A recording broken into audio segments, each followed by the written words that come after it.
आज पवित्र मकर संक्रांति ए अवसर में सालेपुर समस्त शक्तिपीठ चलचंचल। आसंतु देखिबा ए संपर्कित खबर।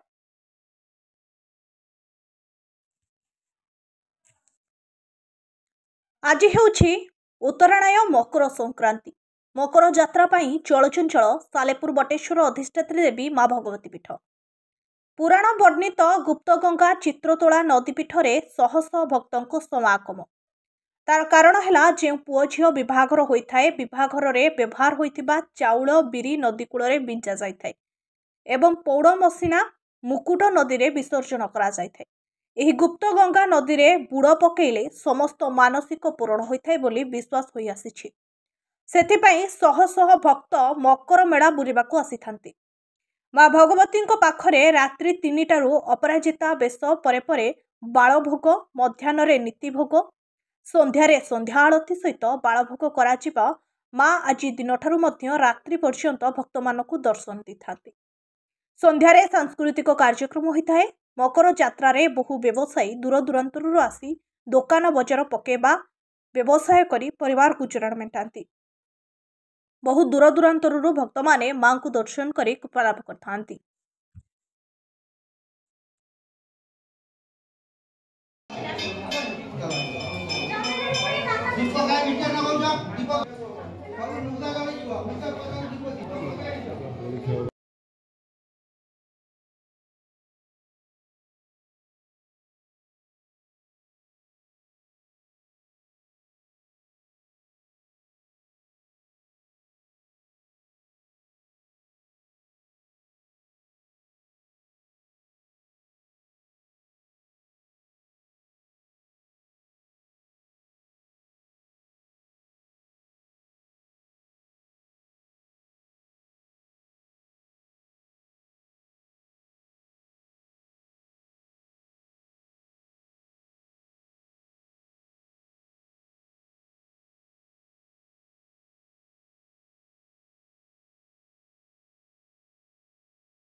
भगवती माँ पूजक ना जितेन्द्र कुमार दीक्षित ग्राम बटेश्वर कहली 3टारू ठाकुर गाधुआ बेश हो नीति आरंभ होगला।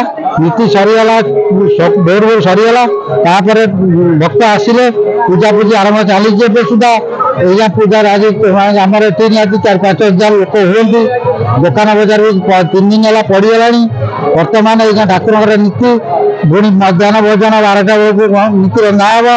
मध्याह्न 12टा नीति रंधा सरला राति 9टा बेलू मंगला आरती आरंभ हो। आरती पर ठाकुर बेश पुणी खोला ठीक गाधे पुणी ठाकुर आउ थे बेश कर आज दिन में कौन एमती महात्मा अच्छी आज बटेश्वर ग्राम 200 वर्ष पूर्व आम बापा ताज बापा पूर्व आम देखी आसू मकर महोत्सव।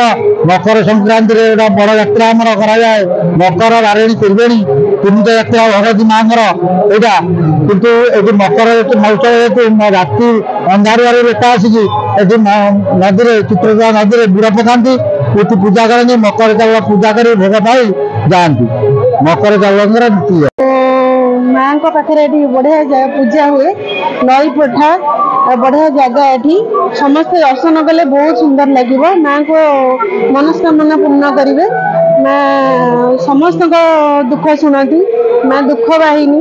माँ दुख समस्त दुख दूर करेंगे। बढ़िया जगह नई पीठटा बहुत सुंदर लगे। एठी माँ गोटे नई पीठरे जो चित्रकला ये माँ का पानी मुंड नालिका बनित एटा गुप्त माने आगुरी अच्छी माँ का पानी मुंडे छींचिले एटा मनस्कामना पूर्ण हुए। जहाँ मनस्कामना थी मनरे से मुंडे पानी छींचिले मनस्कामना पूर्ण हुए। ମୋ ନା ସଂଯୁକ୍ତ ବସ୍ତିଆ ମୁଁ ସାଲେପୁର ଆସିଛି ମୋ ପୁଅର ବାହାଘର ହେଇଥିଲା ଏ ଗୁପ୍ତ ଗଙ୍ଗା ଚିତ୍ତପଳାରେ ମୋ ପୁଅ ବୋଉଙ୍କର ମକୁଟ ଭସାଇବା ପାଇଁ କି ଆସିଛି ଆଜି ବିସର୍ଜନ କଲି ମକର ସଂକ୍ରାନ୍ତିରେ ରହିଛି ବିସର୍ଜନ କରିବା ପାଇଁ ବିସର୍ଜନ କରି ମୁଁ ଆଜି ମାଙ୍କ କତିରେ ପୂଜା କରିକି ଯିବି ଆଉ ରହିଛି ମକର ସଂକ୍ରାନ୍ତିରେ ବିସର୍ଜନ କଲେ ପିଲାମାନେ ବହୁତ ଖୁସିରେ ରୁହନ୍ତି ସେମାନଙ୍କ ମନସ୍କାମନା ପୂରଣ ହୁଏ ଆମ ମାନଙ୍କର ସେଥିପାଇଁ ବହୁତ ଲୋକ ଆସି ଏଠି ବିସର୍ଜନ କରିକି ଯାଆନ୍ତି ମୁକୁଟ ଏଇଟା ରହିଛି ବର୍ଷକୁ ଥରେ ମକର ସଂକ୍ରାନ୍ତିରେ ବିସର୍ଜନ କରିବା ପାଇଁ ବାପ ଘର ଲୋକଙ୍କ ସାଙ୍ଗରେ ମୁଁ ଆସିଛି ମାନସିକ ରଖିଥିଲେ କି ଏଠି ବଟେଶ୍ୱର ନାଇଁ ନାଇଁ ମୁଁ ରଖିନଥିଲି ମୁଁ ଠାକୁରଙ୍କ ଯୋଗୁଁ ଆସେ କଣ ଏମିତି ମାନ୍ୟତା ତାଙ୍କର ବର୍ଷକୁ ଥରେ ବଡ ଯାତ୍ରା ହୁଏ ପ୍ରାୟ ସବୁ ମାନେ ଗାଁରୁ ଲୋକ ଆସିଥାନ୍ତି ଏଠିକି ଆଉ ଇଏ ବର୍ଷର ଫାଷ୍ଟ ଯାତ୍ରା ଆଉ ଏମିତି ମୋ ଭାଇଙ୍କର ବାହାଘର ହେଇଥିଲା ତ ଏଇଟା ଅଛି ଆମର ନିୟମ